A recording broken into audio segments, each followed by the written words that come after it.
আসসালামু আলাইকুম। মালদ্বীপের জন্য কিন্তু সুখবরটা এসে গেছে। আপনারা যারা অপেক্ষায় ছিলেন তাদের জন্য অত্যন্ত একটা সুখবর। কোটা সিস্টেম যেটা ওইটা কিন্তু উঠিয়ে দেওয়া হয়েছে।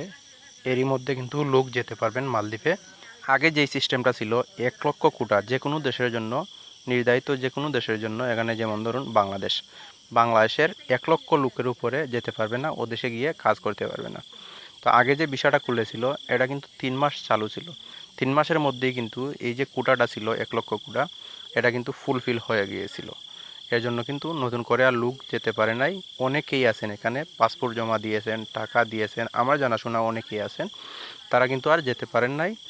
দালালরা একটাই আশা দিচ্ছে, এজেন্সি যাদের আছে তারা কিন্তু একটাই আশ্বাস দিচ্ছে, হয়ে যাবে হয়ে যাবে, এরকম করে কিন্তু অনেকেই আছেন বর্তমানে। তো 1 লক্ষ কোটা ফুলফিল হয়ে যাওয়ার পর নতুন করে আর লোক যেতে পারে নাই। বর্তমানে কিন্তু যে কর্মসংস্থান আইন আছে মালদ্বীপের, এই আইনটাকে সংশোধন করা হয়েছে। 8ম সংশোধনীর মাধ্যমে এটা কিন্তু উঠিয়ে দেওয়া হয়েছে। যে কোনো দেশ থেকে যত সংখ্যক লোক প্রয়োজন তাদের, তত সংখ্যক লোক যেতে পারবে। একটা কোম্পানিতে লোকের প্রয়োজন, এখানে 100 লোকের প্রয়োজন, ওই কোম্পানিটাকে যাচাই বাছাই করা হবে সত্যি এখানে 100 লোকের প্রয়োজন আছে কিনা। তারপর তাদেরকে একটা ছাড়পত্র দেওয়া হবে। এই ছাড়পত্রের মাধ্যমে কিন্তু তারা যেই দেশ থেকে লোক নিতে চায় ওই দেশ থেকে লোক নিতে পারবে। এখানে আর কোনো রকম সমস্যা রইল না। তো আপনি যদি এরই মধ্যে পাসপোর্ট জমা দিয়ে থাকেন, টাকা দিয়ে থাকেন, তাহলে এরই মধ্যে আপনি যোগাযোগ করতে পারেন এজেন্সির সাথে অথবা দালালের সাথে, যে বর্তমানে কোটা উঠিয়ে দেওয়া হয়েছে, আপনি আমার ভিসার জন্য যোগাযোগ করুন। তো বর্তমানে যেই সংশোধনীটা নিয়ে আসা হয়েছে, এই সংশোধনীর মধ্যে অনেকগুলো সুবিধা যোগ করা হয়েছে কোম্পানির জন্য এবং যে শ্রমিক আছে তাদের জন্য।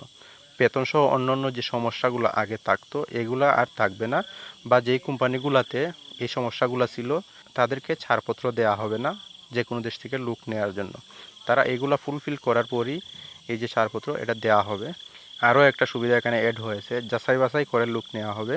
বাংলাদেশ থেকেও বৈদেশিক কল্যাণ মন্ত্রণালয় যে আছে তারা যাচাই বাছাই করবে আপনি ওই কাজের জন্য প্রযোজ্য কিনা। যেই কাজে যাচ্ছেন, এখানে যেমন ধরুন আপনি কার্পেন্টারের কাজে যাচ্ছেন, ওই কাজটা জানেন কিনা এটাও যাচাই বাছাই করা হবে। এবং ওই দেশের যে কোম্পানি আছে ওই কোম্পানিকেও যাচাই বাছাই করা হবে, তারা ঠিকমতো কাজ দিতে পারবে কিনা, বেতন দিতে পারবে কিনা, সবগুলো যাচাই বাছাই করার পরই এখানে লোক নেবে। তো এখানে একটা ইনফরমেশন আপনাদের যোগ করে দিই, মালদ্বীপ যাওয়ার জন্য কিন্তু কোনো রকম প্রি মেডিকেল করা লাগে না। তো এটা যদি বলে এখানে এজেন্ট, আপনার এজেন্সি দালাল বলে, তাহলে অবশ্যই করবেন না। এখানে যদি আপনার নিজে থেকে কোনো রকম সন্দেহ থাকে আপনার এই সমস্যা আছে, তাহলে আপনি নিজে থেকে করে নিতে পারেন। ওই দেশে যাওয়ার পর মেডিকেলে যদি আনফিট হয়ে যান তাহলে দেশে ফিরে আসার সম্ভাবনা রয়েছে, কোম্পানি আপনাকে ফেরত পাঠাতে পারে। তো আপনার যদি অবশ্যই কোনো রকম সম্ভাবনা থাকে, কোনো জায়গায় ঘাটতি রয়েছে অথবা সমস্যা রয়েছে, তাহলে মেডিকেল করে নেবেন। আরও একটা ইনফরমেশন আপনাদের দিয়ে দিই, মালদ্বীপের যে ভিসা আছে ওইটার দাম কমার সম্ভাবনা রয়েছে। বর্তমান সরকার এটা নিয়ে কিন্তু কাজ করতেছে, শুধুমাত্র যে এখানে মালদ্বীপের জন্য এমনটা নয়।